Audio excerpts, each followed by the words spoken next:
नमस्कार, स्वागत है आप सभी का। मैं हूं हिमांशु और आप देख रहे हैं हलचल इंडिया। बेबाक खबर तेज असर। आइए नजर डालते हैं आज की खबरों पर। मुजफ्फरनगर लोकसभा के सांसद हरेंद्र मलिक ने राम भद्राचार्य और बागेश्वर महाराज के बयानों पर कड़ा रुख अपनाया है। उन्होंने कहा कि राम भद्राचार्य जी ने जो पश्चिमी उत्तर प्रदेश को मिनी पाकिस्तान कहा, वह उनकी सोच हो सकती है। हम तो यहीं पैदा हुए हैं और हमें यह भारत का अभिन्न अंग लगता है। यहाँ सभी भारतीय हैं। बागेश्वर महाराज द्वारा हिंदुस्तान को हिंदू राष्ट्र बनाने की बात पर सांसद ने कहा कि यह उनकी निजी सोच हो सकती है। हम संविधान में विश्वास रखते हैं। भारत धर्मनिरपेक्ष राष्ट्र है। किसी भी तरह का विभाजनकारी बयान स्वीकार्य नहीं है। चुनावी मौसम में ऐसे बयान जानबूझकर दिए जाते हैं ताकि समाज में तनाव फैले। हरेंद्र मलिक ने कहा कि देश का इतिहास गवाह है कि हिंदू मुस्लिम भाईचारे के साथ रहते हैं। उन्होंने चेताया कि सरकार को भी ऐसे बयानों को गंभीरता से लेना चाहिए ताकि किसी तरह की प्रतिक्रिया ना हो। नेपाल की राजनीति पर उन्होंने कहा कि तख्ता पर जनता की आवाज थी और यह पूरी दुनिया के लिए चेतावनी है कि नागरिकों पर ज्यादा दबाव डालने से हालात बिगड़ सकते हैं। अखिलेश यादव के बयान का समर्थन करते हुए उन्होंने कहा कि भारत में भी संवैधानिक अधिकारों का हनन नहीं होना चाहिए। आदरणीय राम भद्राचार्य जी ने जो कहा, उनकी अपनी सोच होगी। हम लोग तो यहाँ पैदा हुए हैं, यही रहते हैं, तो लगता है ये भारत का अभिन्न अंग है, हिंदुस्तान का अभिन्न अंग है, इंडिया का अभिन्न अंग है और हम पूर्ण रूपेण भारतीय, यहाँ के नागरिक सभी भारतीय हैं, सभी हिंदुस्तानी हैं, इंडियन है। हमें ऐसा नहीं लगता। उनकी अपनी सोच है, हमारी अपनी सोच है। बागेश्वर महाराज ने भी कहा कि भारत को हिंदू राष्ट्र बनाना है। अभी ये मतलब घोषित हिंदू राष्ट्र है और उसके लिए वे यात्रा करेंगे जिससे हिंदू राष्ट्र आदरणीय बागेश्वर महाराज जी ने जो कहा वो भी अपनी सोच है, पर हम तो संविधान में यकीन करते हैं। संविधान के प्रतिकूल कही गई किसी भी बात का समर्थन नहीं करते, ना उसे स्वीकार करते। हमारा संविधान धर्मनिरपेक्ष राष्ट्र, पंथ निरपेक्ष, धर्मनिरपेक्ष राष्ट्र को मानता है। और मैंने भारतीय जनता पार्टी की सरकार में देखा, एपीजे अब्दुल कलाम भी यही थे, हमने उन्हें भी देखा है। देखिए, इतिहास गवाह है कि यहाँ देश में हिंदू मुसलमान सब मिलकर के रहते हैं, सिख ईसाई सब मिलकर के रहते हैं, कोई भाईचारे को तोड़ नहीं पाया।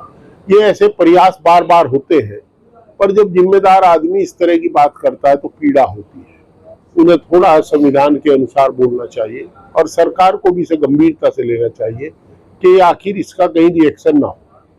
आपको नहीं लगता ये राजनीतिक एक तरह से राजनीतिक बयान है? आगे जो आने वाले चुनाव है, चाहे बिहार चुनाव है, 2027 का चुनाव हो, मैं बिल्कुल आपकी बात से सहमत हूँ। और जब जब चुनाव आते हैं, नवंबर का अक्टूबर का महीना आता है, तो हर बार इस तरह के ये प्रचार किए जाते हैं और इनका उद्देश्य केवल हिंदू मुस्लिम दंगे कराना है। अब थोड़ी सी बात है कि शायद वो आदरणीय मुख्यमंत्री उत्तर प्रदेश से भी नाराज है कुछ लोग भाजपा में, तो वो जानबूझ करके इस तरह की बात करते हैं ताकि दंगे और सरकार बदनाम हो। देखिए, आरोप उसी पर लगेगा जो जिम्मेदार होगा।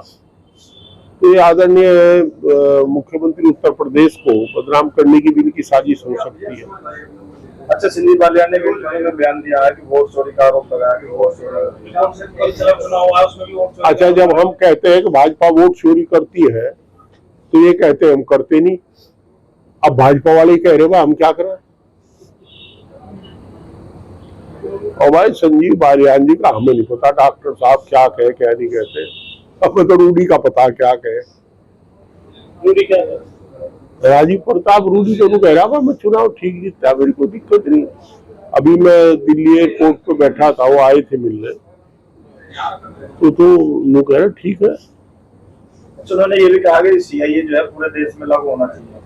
किसने कहा? संजीव बालियान।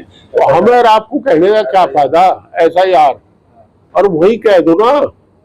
अरे इन्होंने तो लागू ही कर रखा था, इन्होंने वोट नहीं करवाए हर क्षेत्र में, इन्होंने वोट रोकी नहीं। देखिए, कुछ ही कह लो, कुछ ही करवा लो, कुछ ही करवा लो। पश्चिमी उत्तर प्रदेश में दबाव की राजनीति चलती नहीं, यहाँ सम्मान पसंद लोग हैं, सम्मान की राजनीति चलती है। अब वो दिन गए। अच्छा, भी राष्ट्रीय लोकदल के एक बड़े नेता ने जो उज्जवल जी, उन्होंने कहा कि हम भाजपा से अलग चुनाव लड़ेंगे, जिला पंचायत को अलग अलग, वहाँ गठबंधन नजर। वो भारतीय जनता पार्टी और राष्ट्रीय लोकदल का अंदरूनी मामला, उसमें मैं क्या चर्चा कर सकता। अभी नेपाल में तख्ता पलट हुआ है, वहाँ पर आगजनी हुई, जो चीज नहीं होनी चाहिए तो वो सारे काम वहाँ पर।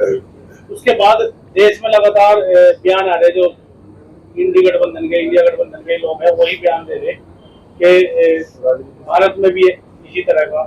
देखिए, मैं ये तो नहीं कहता, मैं किसी तख्ता पलट की बात का समर्थन नहीं करता, परंतु जो नेपाल में हुआ वो जनता ने अत्याचार के खिलाफ आवाज उठाई, और ये सभी पड़ोसी देशों के लिए और सारी दुनिया के लिए एक चेतावनी है कि जो नागरिकों का शोषण करेगा, नागरिकों पर ज्यादा दबाव बढ़ाएगा, तो एक सीमा के बाद लोग रिएक्ट किया करते हैं। तो सभी सरकारों को, हिंदुस्तान की सरकार को भी लोगों को ज्यादा दबाव बनाने से रुकना चाहिए।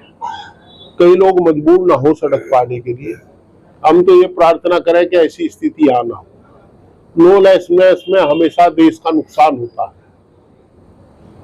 अखिलेश यादव ये कह रहे हैं कि अगर वोट चोरी होते रहे तो नेपाल जैसा हाल इंडिया का हो जाएगा। और ये तो मैं तो बहुत उसमें गलत क्या कह रहे हैं। जब आपके हक छीने जाएंगे तभी तो वहां नेपाल में लोग सड़क पाए। तो मैं तो पहले ही कहा है कि आदरणीय अखिलेश जी ने सही कहा, पर जो मैं तो पहले ही ये कह रहा हूँ, इस बात का मानने वाला हूँ कि इन्हें बचना चाहिए ऐसी बातों से। ऐसी स्थिति ना हो, सरकार को इससे बचना चाहिए। लोगों के संवैधानिक अधिकारों पर कब्जा नहीं करना चाहिए। ये तो अजीब किस्सा हो गया। इन पर सिस्टम है। पहले तो अभी सिकाधारी बीएलए वोट नहीं बना रहे प्रधानी में, तो पहले तो वोट बनवाने में गड़बड़ करेंगे। इनका लक्ष्य था 10,000 वोट काटो, 5,000 नहीं बनाओ हर विधानसभा क्षेत्र में। तो काफी हद तक रोका हमने, पर फिर भी 10,000 वोट का अंतर तो पड़ा ही हर विधानसभा क्षेत्र। और फिर ये बूथ पे नहीं जान देते, फिर पुलिस वाले पर्ची देखने लगे।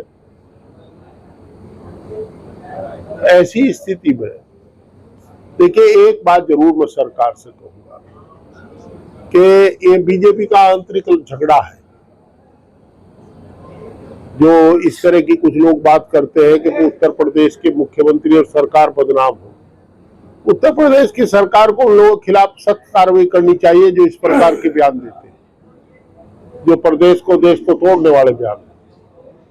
कार्रवाई करिए, चाहे भाजपा के हो चाहे ना हो, और भाजपा वालों पकड़ लो और तो आपको ठीक हो जाए। जैसे बाराबंकी तो मुझे फड़ेगी जाऊँ।